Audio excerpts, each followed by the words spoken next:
एक राजा थे जिनका मन बहुत अशांत रहता था। वो कई प्रयत्नों के बाद भी अपने मन को शांत नहीं कर पा रहे थे। वो अपने महल में बड़े बड़े विद्वानों को बुलाते हैं और उनसे उपाय पूछते हैं। सभी लोग कई उपाय बताते हैं, लेकिन कोई उपाय काम नहीं करता।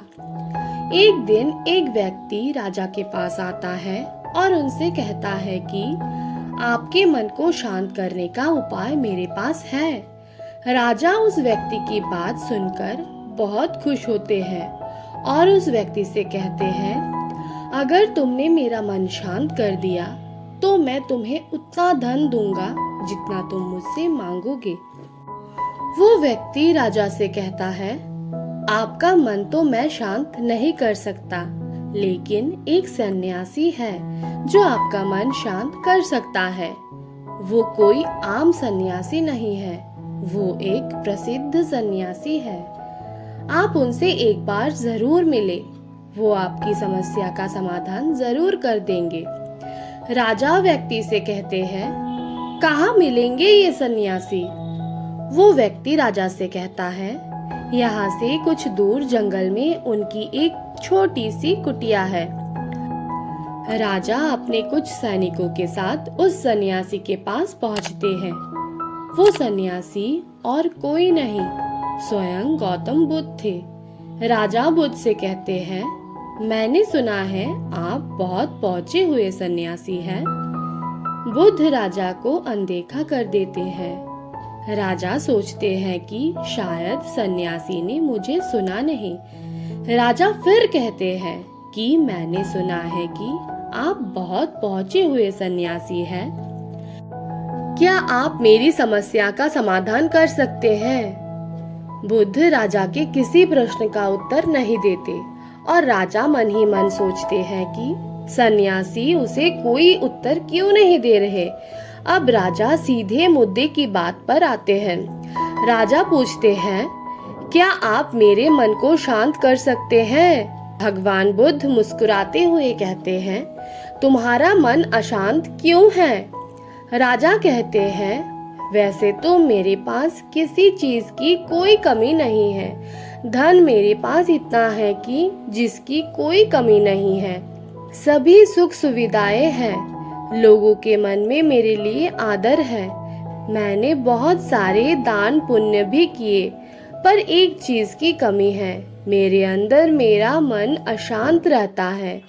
लेकिन अगर ये कभी कभी शांत हो भी जाता है तो ये फिर से अशांत हो जाता है। क्या आप मेरे मन को शांत कर सकते हैं? मैं बड़ी उम्मीद लेकर आपके पास आया हूँ।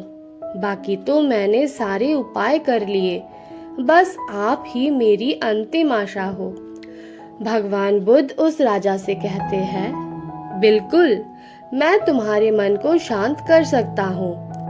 राजा बहुत खुश होते हैं और कहते हैं, इसके लिए मुझे क्या करना होगा? बुद्ध मुस्कुराते हैं और कहते हैं, कल सुबह तुम मेरे पास आना और ध्यान रहे कि अकेले ही आना। राजा कहते हैं कि ठीक है, मैं कल सुबह आपके पास आ जाऊंगा। भगवान बुद्ध कहते हैं कि एक बात और, तुम अपने अशांत मन को अपने साथ लाना।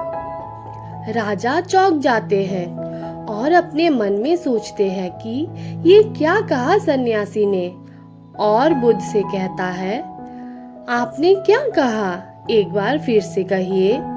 भगवान बुद्ध कहते हैं, तुम कल सुबह जल्दी आना और अपने अशांत मन को साथ में लाना। कहीं ऐसा ना हो कि तुम उसे अपने महल में ही छोड़ आओ। राजा सोचते हैं कि क्या बोले जा रहा है ये सन्यासी, क्या ये कोई पागल व्यक्ति है? लेकिन उस राजा के पास और कोई विकल्प भी तो नहीं था, इसलिए राजा ने सोचा कि एक बार प्रयास कर ही लेते हैं। अगले दिन राजा सुबह सुबह अकेला बुद्ध के पास पहुँचे और बुद्ध से कहते हैं कि मैं आ गया हूँ। भगवान बुद्ध उस राजा से कहते हैं, तुम तो आ गए, लेकिन तुम्हारा अशांत मन कहाँ है? लाओ, उसे मुझे दे दो, मैं उसे अभी शांत करके तुम्हें दे देता हूँ। राजा कहते हैं, ये आप कैसी बात कर रहे हैं? आप इतने पहुंचे हुए सन्यासी होकर भी ये भी नहीं जानते कि मन कोई वस्तु नहीं है जिसे मैं उठाकर आपको दे दूं। मन तो मेरे भीतर है। बुद्ध कहते हैं, ठीक है, बैठ जाओ और आंख बंद करके अपने उस अशांत मन को अपने भीतर खोजो। राजा आंख बंद करके अपने उस अशांत मन को अपने भीतर खोजने का प्रयास करता है। बहुत देर आंख बंद करके बैठने के बाद बुद्ध राजा के कंधे पर हाथ रखते हैं और कहते हैं, आंखें खोलो राजा। राजा आंखें खोलते हैं और बुद्ध उनसे पूछते हैं, क्या तुम्हें तुम्हारा अशांत मन मिला?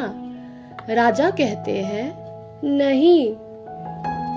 बुद्ध राजा से कहते हैं, कोई बात नहीं, अब आप कल प्रयास करना, आज के लिए इतनी खोज पर्याप्त थी। राजा अपने महल चले जाते हैं।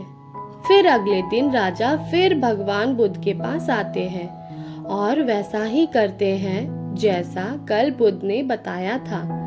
राजा आंख बंद करके बैठ जाते हैं और अपने अशांत मन को अपने भीतर खोजने लगते हैं। राजा बहुत देर तक बैठे रहते हैं। बुद्ध फिर से राजा के कंधे पर हाथ रखते हैं और कहते हैं, क्या आपको आपका अशांत मन मिला? राजा बहुत ही धीमी आवाज में कहते हैं, नहीं। बुद्ध राजा से कहते हैं, कोई बात नहीं, आज के लिए इतना ही पर्याप्त है, अब आप कल आना।